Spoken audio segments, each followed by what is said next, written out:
ప్రభు అయిన యేసుక్రీస్తు నామములో మీకు సమాధానం కలుగునుగాక. షలోం. యెహోషువ గ్రంథము 24వ అధ్యాయము 15వ వచనంని మనం గమనించినట్లయితే, యెహోషువ చివరి దినములలో తన మరణ వాంగ్మూలం అని చెప్పొచ్చండి. ఆ సందర్భంలో యెహోషువ ఇశ్రాయేలీయులకి చాలా ప్రాముఖ్యమైనటువంటి ఒక ప్రకటన జ్ఞాపకం చేశాడు.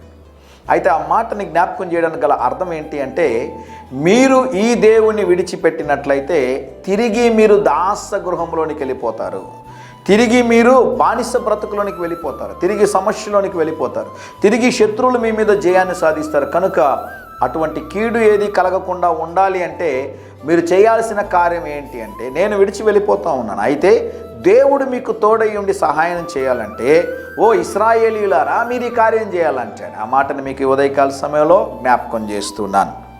నేనును నా ఇంటి వారును యెహోవాను సేవించెదము.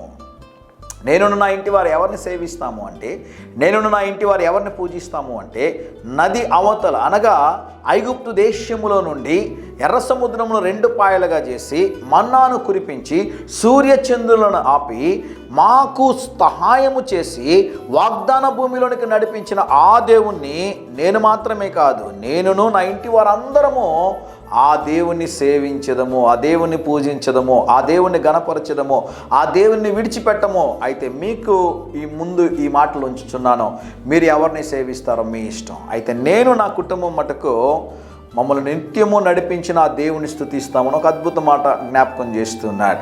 ఈ ఉదయకాల సమయంలో మీ కుటుంబంలో కుటుంబ ప్రార్థన ఉందా? కొన్నిసార్లు నేను మీటింగ్స్కి వెళ్ళినప్పుడు వస్తూ ఉంటారు, సిస్టర్ భర్త రాలేదండి అంటే ఆయన అక్కడ దూరంగా ఉన్నాడండి అంటారు, కొంతమంది రాలేదండి అంటారు, కొంతమంది రక్షణ లేదండి అంటారు. గమనించండి ప్రియులరా, మీ కుటుంబంలో కుటుంబ ప్రార్థన ప్రారంభించండి. ఎవరు వచ్చినా రాకపోయినా మీరు ప్రార్థన చేయడం ప్రారంభించండి.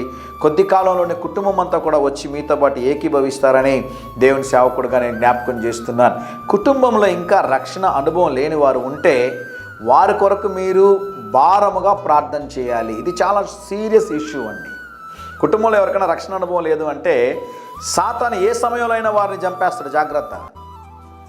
రక్షణ మనకు లేదు అంటే సాతాను మనల్ని శిక్షిస్తాడు, జాగ్రత్త. కనుక కుటుంబంలో ఉన్న వారందరి కొరకు ప్రార్థన చేయండి, వారి రక్షణ కొరకు ప్రార్థన చేయండి.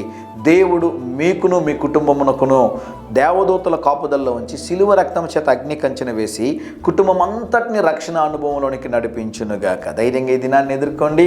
దేవుని సన్నిధి మీకు తోడుగా వచ్చునుగాక. ప్రియ పరలోకపు తండ్రి, ఈ దినం మా ప్రియులు తలపెట్టుచున్న కార్యములన్నిటిలో జయమును అనుగ్రహించమని యేసు నామములో ప్రార్థిస్తున్నాము తండ్రి. Amen, amen.